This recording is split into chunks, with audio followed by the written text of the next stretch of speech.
What's good, everybody? It is your girl, Ticket the Shine, right here at All Things Ruthless, home of the Ruthless Addicts, here to bring you guys the latest recap from Tyler Perry's Ruthless, entitled The Measure. This is Season 5, Episode 5 recap. And the description reads as follows.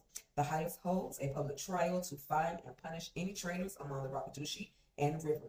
The new Daikon struggles to protect Ruth and Joan when his loyalty is tested. So we're going to see a moment where River is in the trailer with the highest, but Obadiah walks in, and basically the way the note that I'm getting is that Obadiah is really ready to leave the Rakadushi compound. The highest, he's there to convince the highest that the children are trained. They are ready to do what it is that he has trained them to do, which is be many soldiers. The highest does not feel that the children are ready. But again, like I said, I think that Obadiah is ready to go back to his norm, to wherever it is that he kicks it, wherever he hangs out, the hotel, wherever it is he normally is at. He is ready to go, but the highest is not yet ready to allow him to leave. And I thought that Obadiah was somebody that was, top rank, much higher than the highest, but it seems as if he is one of the highest peons, just like Daikon, just like River, just like everybody else that falls underneath the coat of the highest. So then we're going to see a conversation between the highest as well as River, and River basically convinced the highest that to show his loyalty, there needs to be a public trial. So basically, this public trial was River's idea. And so then there's a moment where River goes down on the highest. It is what it is. That was so not necessary, but they gave it to us anyway. I mean, anyway, y'all, I digress. We see Ruth, and she walks up to River in the pavilion, and she's like, "Are we good? Is everything okay with us?" Because as you all know, if during that public trial, River could easily call Ruth's name as one of the people to be tested, but she's trying to make sure that she and River are good, so that she does not fall into that category of the unloyal. Shout out to Asokwe Vasquez, who's the writer on this episode. He's been the writer on the last 3 episodes, and the last 3 episodes have been on some craziness. That's all I can say.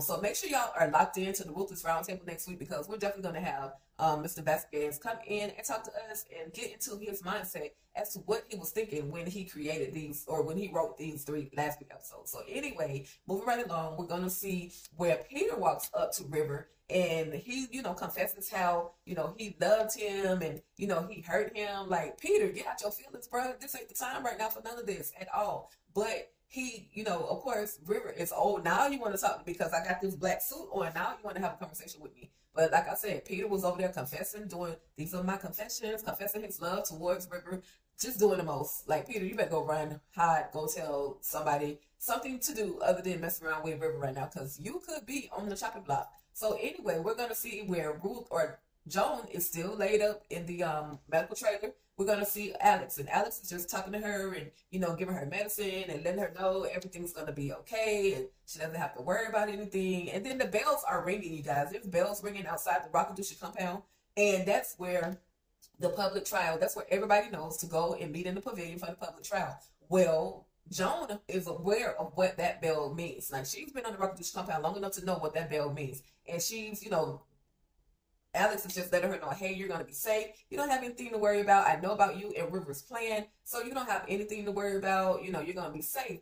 But John is like, girl, you was foolish. You a fool. Like, what are you talking about? What plan are you talking about? So anyway, you guys, we're seeing at the pavilion this public trial. And yes, of course, Daikon, aka Anthony, is on trial. Anthony, right? We are calling you front and center for this trial. Look at Anthony in his purple, y'all. But anyway, Ruth is like, wait, what? Like, what is about to go on? So the highest pulls up, has River pull up Daikon. Daikon comes to the front, and Daikon Manny is told to take his clothes off, to take Daikon's clothes off. And he does just that. He takes off his uniform, that purple outfit that Daikon is wearing, and he claps his hand. River claps his hand, gives this little hand clap. Let the trial commence. And so outside, her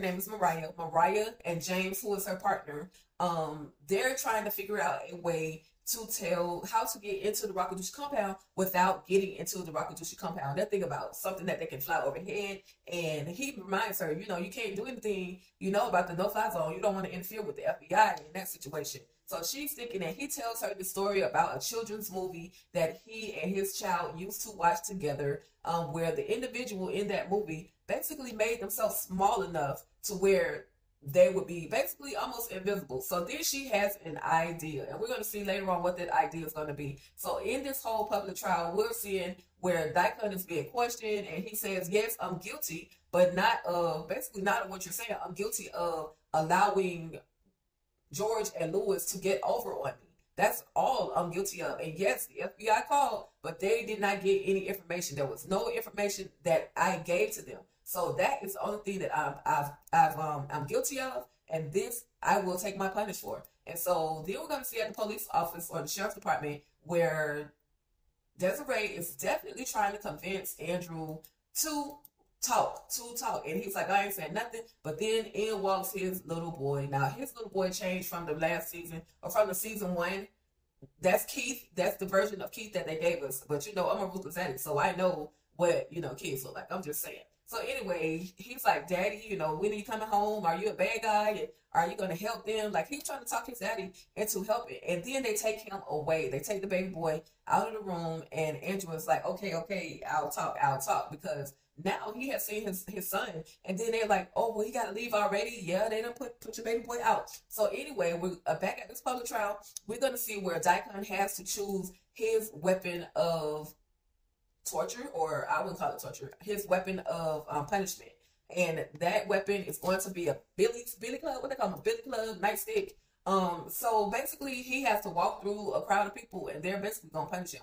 But like I said, Andrew's baby boy is escorted out of the room, and then that's when he strikes somewhat of a deal with Desiree that he's going to talk. So then, like I said, we're going to see how the back of Daikon is literally bruised. Everybody is striking him. Everybody, they're in the whole row, and he has to walk through this whole line, almost like a abusive soul train line, where he has to, be hit by all these different people. We're going to see, of course, the blood and everything, but he went through it like a G. But then also River chimes in and takes a tire or something. I forgot what they call those tire things, but he commits to hitting on Daikon.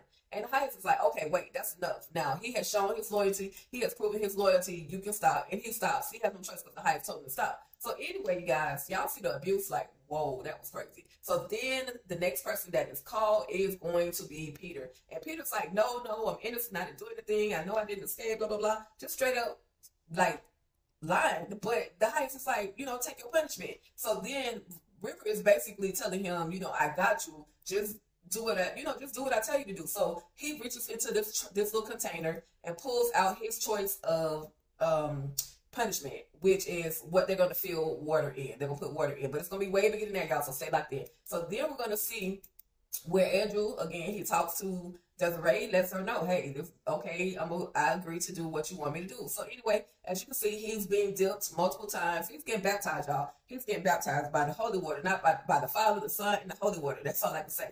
And the Hayes stops him. He stops River and says, you're not punishing him. I can tell that there was something between you and him.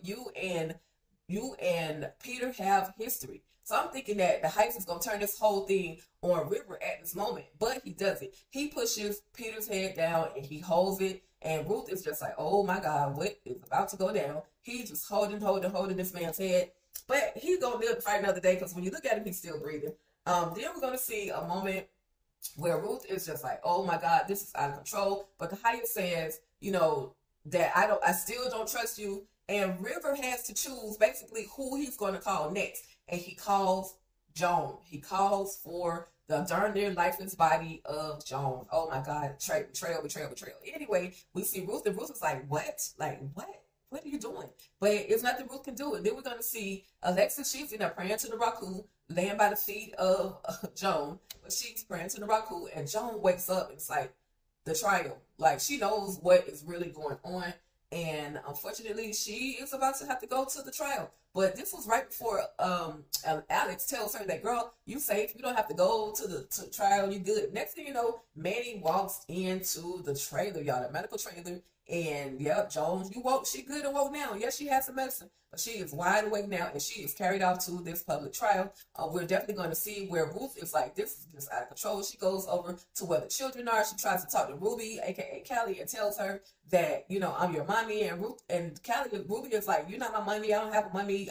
You know, she just going to the raccoon. I don't know what they did to these children, but she not feeling Ruth. She not feeling Ruth, and Ruth is telling her, well, I got a baby in my stomach, and he talks to me, just all this stuff. And Ruby is not falling for it. But then, unfortunately, y'all, we're going to see a moment where we think that Ruby is about to walk away with Ruth. So then, you guys, the FBI, the police, the meteorologist, the news lady, I'm sorry, not meteorologist, the news, the newscaster, she basically, Mariah, she talks to her friend, and basically they're going to fly a drone over the Rockadoosh compound. Like, that's the smallest thing that they can find to get inside of the Rockadoosh compound. So in this moment right here in the punishment pavilion, we're going to see where Joan basically is tased multiple times. And River says, we know, y'all, just about all of you know, that Sister Joan is like a sister to me. So this is basically hard for him to do. But he tases her multiple times.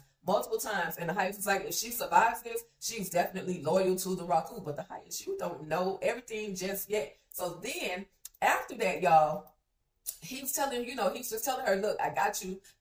She was like, F you, River. Like, she just big mad. But he has to do something, or this is going to, make him look like he's not loyal to the Raku. So then we're going to see the Heights. He got this big grin on his face, but we're going to see at the trailer where the kids are looking for a rat, y'all. They're literally looking for a rat. And Obadiah walks up. So Ruth has to tell him that I'm here to take the children over to the pavilion. I want them to see, what it is to live the Raku way for punishment, so on and so forth. And Obadiah, initially, of course, he's giving Ruth the third degree because, like, girl, why you over there by these children?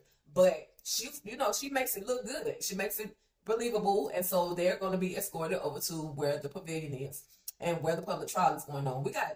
We have Alex, and she's over there crying and going on and just doing the most. But then we see Ruth and Obadiah walk up, and here come the children. We are the Rakadushi. Yes, they walk up, and then we're gonna see where, Ruth, the Obadiah explains to the Highest that Ruth felt like the children should come to the trial. And so then we're gonna see back at the FBI, and this is where, Andrew finally is starting to confess, but he's telling her, I need to have a deal, I need immunity, I need something that's going to keep me from getting in trouble. She was like, look, you gonna do some time. Like, no matter what, you're more likely gonna do some time, but it just won't be as much. I'll talk to them, and I'll make sure I'm on your side, in other words. So then we see back at the pavilion where poor Joan, y'all, look at Joan, she just laid out. I'll be laid out too. Somebody that tames me a million times. But anyway, she is the children are walking up, and they're walking to the pavilion, and basically Obadiah is about to test the gangster of these children. Of course, you got Lacey. Poor Lacey is laughing. I didn't know if she was crying or laughing, but she was over there laughing. Her mind does snap. It's just been too much. But this baby girl literally walking up with a whole rat for real. Like, what? Like, wait, what? So they found the rat. The Hype says we found the Obadiah says we found the rat, and then the baby girl walks. So she shows it. But basically, this baby girl is going to be used because I call her Ernestine. That's her real name in real life. But Alex is just doing the most, and River calls her to be placed on trial. And then she starts saying stuff like Joan and River are working together, and she's just going off. And River is like, basically they pick a blinky for the baby girl to either use it on herself or to use it on Joan. And then Obadiah says, well, I don't think the children are ready. And he takes the blicky and he points it at Ernestine or Alex. But then also, y'all, the FBI, the news people, Mariah and James, they are literally, now how y'all gonna name these two characters after some porn stars? I'm just saying. Anyway, they are watching, and they see everything that is going on inside the Rockadoosh compound. I guess they have flown a drone over there in there, small enough so that the highest can, or that everything, they can see everything. Now this baby girl has to pick up this blicky. However, she does not move fast enough, and then that's when Obadiah pulls the blicky on Alex, y'all. And that was the end of the episode. This is your girl Tika Deshawn right here at All Things Ruthless, home of the Ruthless Addicts. I hope you guys will check out this episode of Tyler Perry's Ruthless from season 5, episode 5, The Measure. There's a lot of measuring going on. The measure of character, the measure of strength, the measure of endurance. There was a lot going on in this episode. Let me know your thoughts in the comments. Let me know how you're feeling about this latest episode, okay? All right, y'all, that's about it. Thank you so much for tapping in, tuning in, kicking with your girl for these last 18 minutes right here at All Things Ruthless, home of the Ruthless Addicts. If you're new to the channel, finding your girl for the first time, please let me know in the comments and hit that subscribe button, okay? Tap that notification bell so that you can receive reminders of new Ruthless content. All right, y'all, that's about it. Thank you.